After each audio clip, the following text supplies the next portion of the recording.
Hello, everybody. We're going to talk about the conformity study performed by Solomon Asch.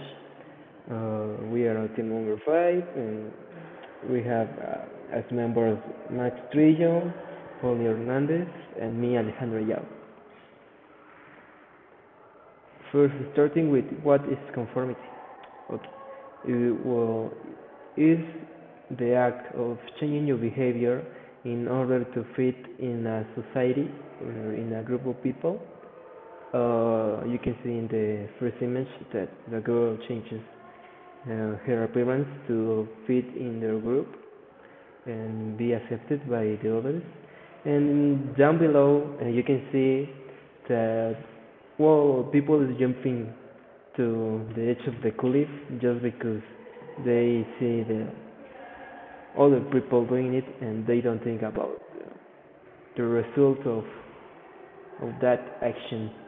Just they do because it's like inertia. Okay, why it happens? Well, many researchers uh, have found that we start to search for clues on how to behave in like the 5 minutes of social interaction. It's like you see around and look for the things that you should do to be in in the stream. Okay, we have the normal influence. It happens when people change their behavior in order to be correct, as I say, and normative influence. Still, it's a stem from a desire to avoid punishments and gain rewards. Okay, there are different type of conformities. We have internalization, that is changing one behavior to behave like other person. Compliance is changing one behavior while still internally disagreeing with the group. It's like the experiment that was performed by Solomon Asch.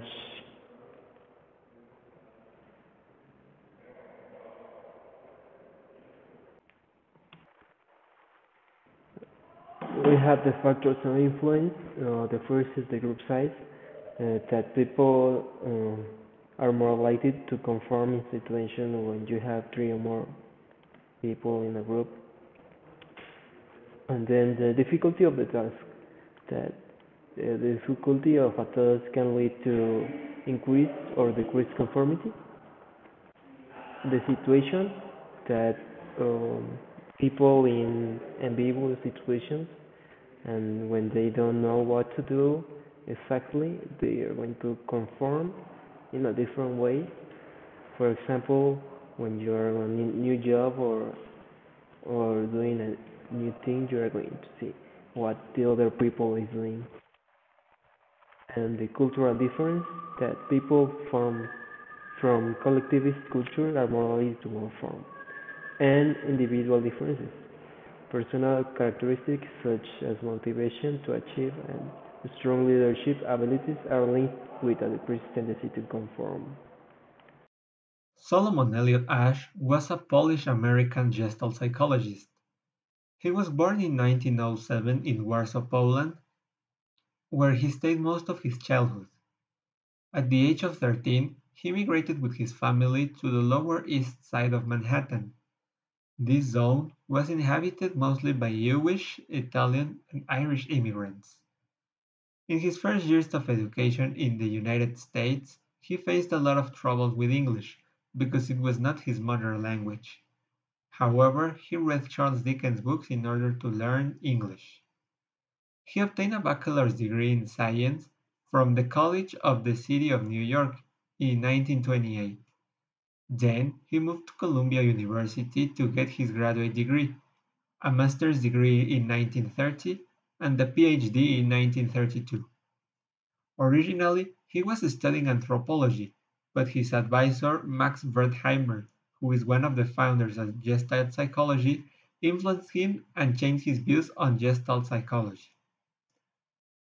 While Hitler was in full power during World War II, Asch and other psychologists studied the impact and consequences of indoctrination and Nazi propaganda in the population. After that experiment or investigation, he taught at Swarthmore College for 19 years. It was in this college where he realized his experiments on conformity. And now we have the experiment of Solomon Asch, the conformity experiment, performed in 1951. Uh, Solomon searched for a group of 50 male students with the excuse of vision test. Asch put like 7 actors in one room, and one participant was the real one. Uh, and the actors was told uh, to say the wrong line that didn't match the target line. And well, then the real participant started to conform with the group and and say the wrong answer, even knowing that he was right. At the end of the experiments, the results showed that 70% of the true participants denied their own senses and went along with the group at least one time. 5% of the participants went along with the majority's answer in all the trials, while the missing 25% defied the opinion of the group and told the correct answer. Solomon also had a control group where no pressure was applied and showed that the error rate was 1%, meaning that almost everyone told the correct answer. After performing the experiment, Ash interviewed some of the real participants and asked them what had happened. Why did they choose the wrong answer? Some of the participants confessed that there was one time in which they tried to fit in the group's answer, and the 5% that went along with the majority's answer in all trials indicated that at the middle of the experiment they started suspecting that something was wrong, but they continued with the group answers. Now, let's talk about the cognitive dissonance. What is it? Well, the cognitive dissonance is the mental conflict we experience when our ideas, actions, or personal beliefs collide with different ideas. The cognitive dissonance is structured by two factors, which are the behavior and the cognition. The behavior is the action made, and the cognition is the consequence.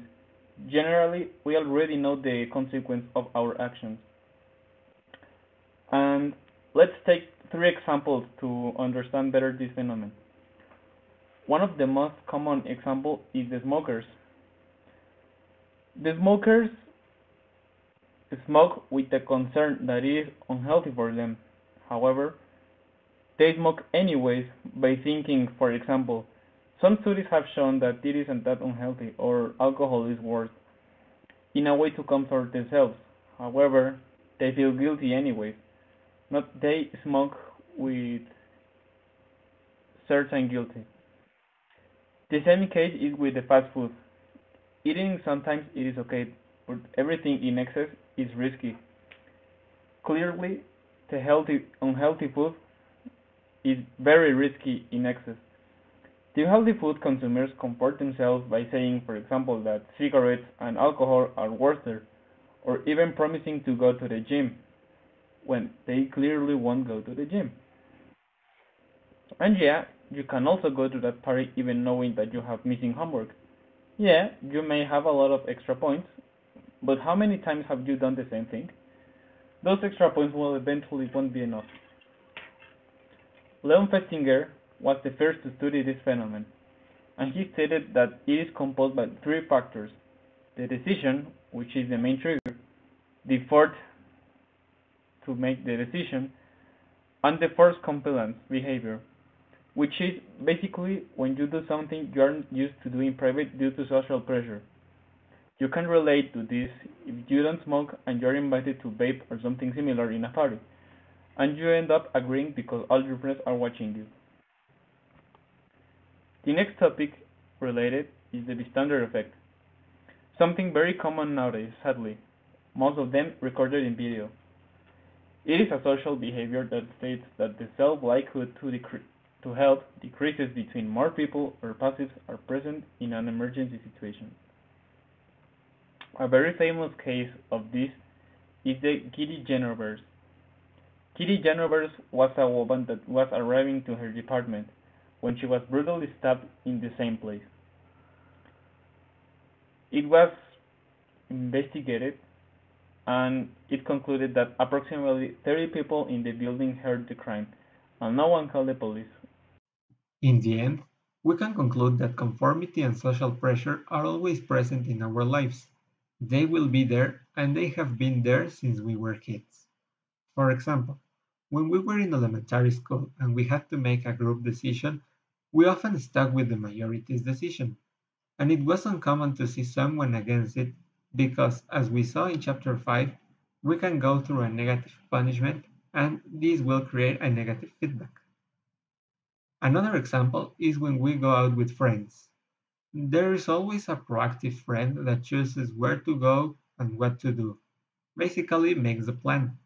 And if the rest agrees with him, we often follow the lead, even though we don't like a specific place or find an activity boring, because we don't want to create an uncomfortable situation and because we want to avoid as much as possible a fight between our friends.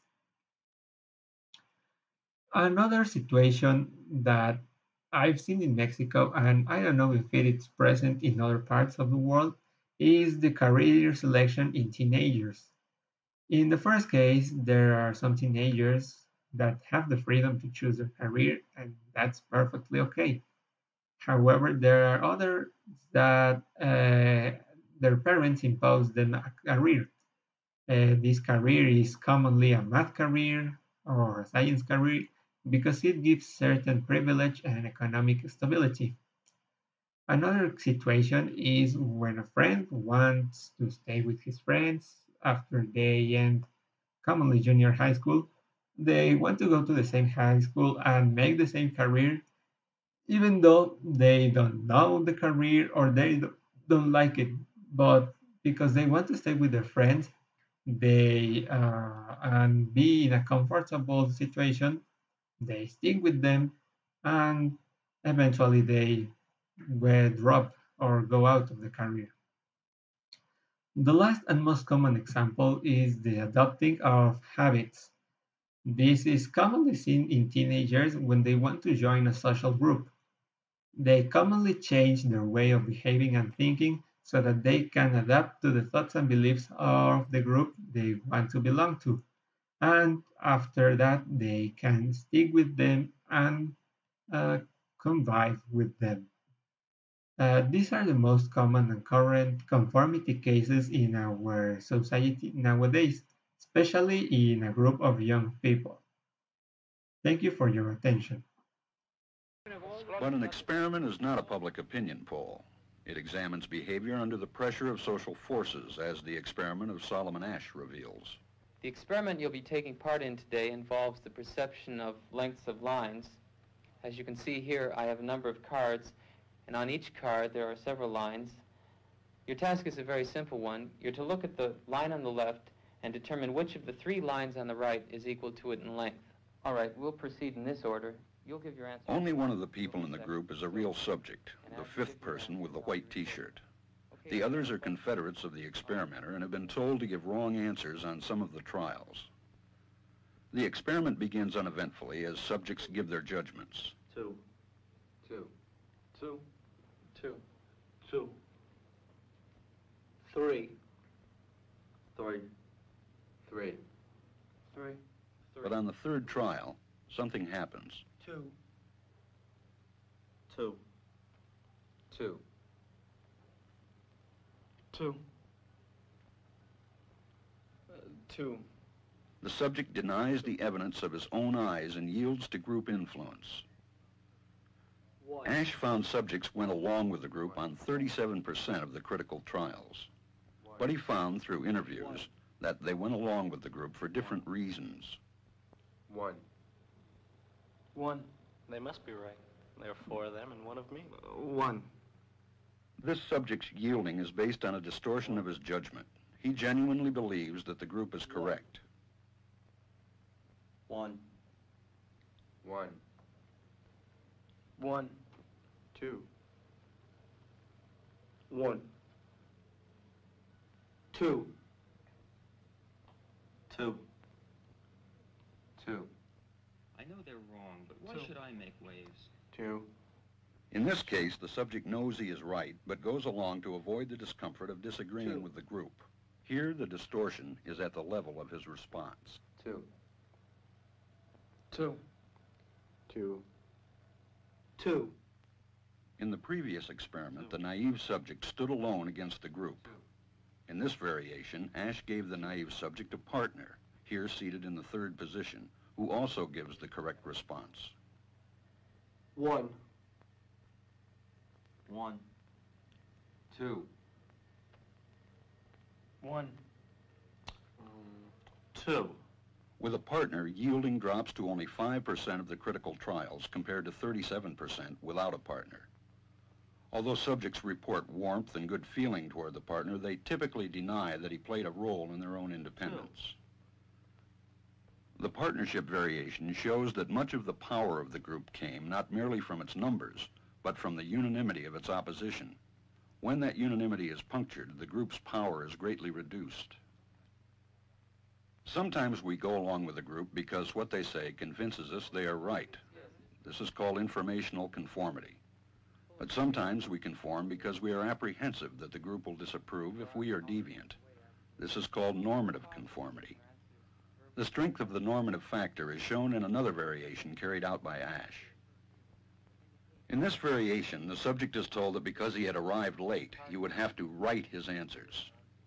Subjects in this private response experiment are exposed to the same amount of misleading information as other subjects, but they are immune from any possible criticism by the group. 1. 1. 1. And this enormously reduces the pressure to conform. Conformity drops by 2/3. Asch's experiment is a classic. It reveals how people will deny what they see and submit to group pressure. It allows us not only to observe conformity, but to study the conditions that increase or reduce its occurrence.